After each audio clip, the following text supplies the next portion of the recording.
Halo Bor, kembali lagi di Narasi Merah, narasi mengulas seputar sejarah. Pernahkah dari kalian mendengar kisah sastra Jawa yang bercerita tentang calon arang? Pada dasarnya sastra Jawa adalah cerita serta dongeng yang berasal dari Nusantara dan dituliskan dalam bentuk cerita, prosa, kakawih ataupun bait. Karya sastra menurut catatan sejarah kurang lebih dituliskan sekitar abad ke-9 sampai abad ke-14 Masehi.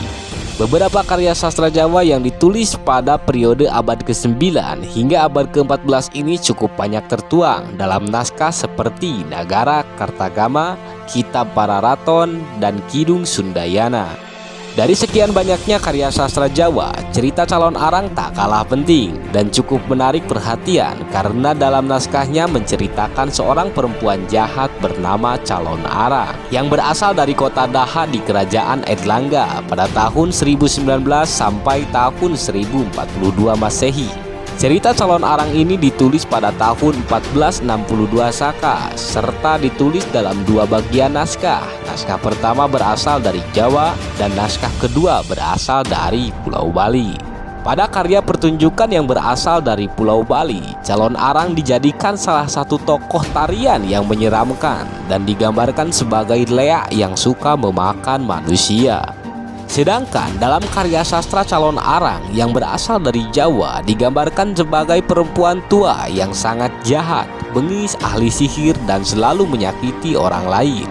Cerita mengenai calon arang pun sempat diangkat ke sinema Indonesia dengan judul film Ratu Sakti Calon Arang yang dibintangi oleh Susana. Dalam karya sastra yang telah diterjemahkan, cerita calon arang berawal dari Daha, ibu kota kerajaan Airlangga. Kerajaan tersebut secara teritori sekarang berada di Provinsi Jawa Timur. Di dalam kisahnya diceritakan bahwa calon arang adalah seorang janda penguasa ilmu hitam yang sering merusak hasil panen para petani dan selalu mendatangkan penyakit. Calon arang mempunyai seorang putri bernama Ratna Manggali. Meskipun Ratna Manggali berperangai baik dan sangat cantik jelita, masyarakat dari Daha dan seluruh wilayah kerajaan Airlangga tidak ada yang mau mendekatinya karena takut dengan calon arang. Hingga memasuki usia dewasa, Ratna Manggali pun belum mempunyai pasangan karena tidak ada satupun laki-laki yang berkenan untuk meminangnya. Bahkan tidak ada satupun orang yang ingin berteman dengannya. Melihat kesulitan yang dihadapi oleh putrinya itu, calon arang sangat marah dan berniat untuk membalas dendam kepada seluruh rakyat Daha serta kerajaan Airlangga dengan melakukan sebuah ritual. Calon arang menculik seorang gadis muda, kemudian membawanya ke sebuah kuil untuk dikorbankan kepada Dewi Durga. Setelah ritual dilaksanakan, beberapa hari kemudian terjadi banjir besar yang melanda kota Daha. Banjir tersebut berasal dari tempat di mana calon arang tinggal. Korban jiwa pun bergelimpangan. Air banjir yang kotor serta timbunan mayat kemudian menyebabkan kota Daha terjangkit wabah penyakit kematian. Dalam cerita calon arang, beberapa tokoh yang menjadi inti cerita selain calon arang dan anaknya Ratna Manggali tertulis juga Raja Airlangga dan Pu Barada. Menurut keterangan, calon arang dan Raja Airlangga serta Pu Barada memang hidup satu zaman. Pu Barada ialah seorang pujangga atau biasa disebut dengan pandita. Ia kemudian diangkat menjadi penasehat raja karena jasanya yang telah menaklukkan calon arang. Dalam kisah penaklukan calon arang, Raja Airlangga meminta bantuan kepada Pu Barada untuk menghentikan teror calon arang di kota Daha. Karena Pu Barada tahu alasan utama teror calon arang ini disebabkan dari anaknya yang belum juga menikah, maka Pu Barada mengirimkan muridnya yaitu Bahula untuk datang dan menikah dengan Ratna Manggali. Lambat laun Bahula dan Ratna Manggali akhirnya saling mencintai. Ratna Manggali pun memberikan informasi penting mengenai asal-usul kekuatan yang dimiliki oleh ibunya, yaitu dari sebuah kitab. Pu Barada pun akhirnya membuat siasat dengan meminta Bahula untuk mendapatkan kitab calon arang itu bagaimanapun caranya, hingga akhirnya pada satu kesempatan kitab tersebut dapat dicuri oleh Bahula dan diberikan kepada Pu Barada. Pu Barada akhirnya mempelajari kitab dari inti kekuatan calon arang hingga akhirnya Pu Barada mengetahui titik kelemahan dari calon arang. Calon arang yang mengetahui bahwa kitabnya dicuri sangatlah marah dan memutuskan untuk melawan Pubarada.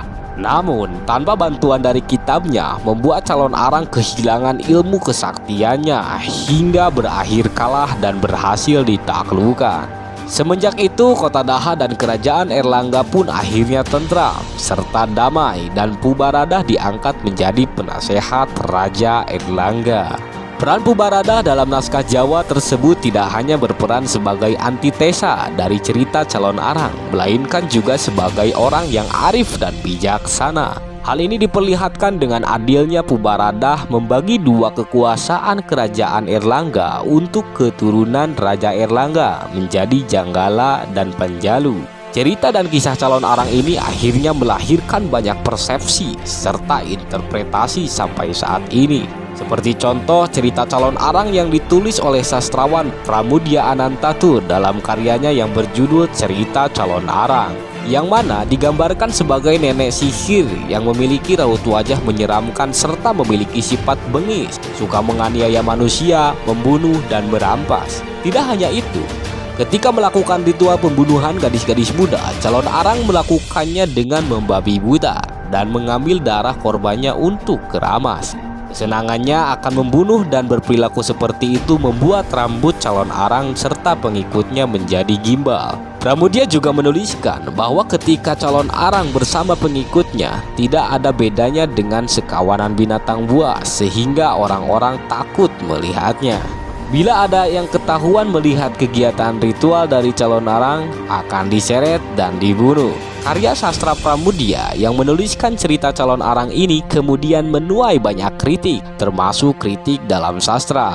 Dewasa ini muncul analisis-analisis yang lebih berpihak kepada calon arang.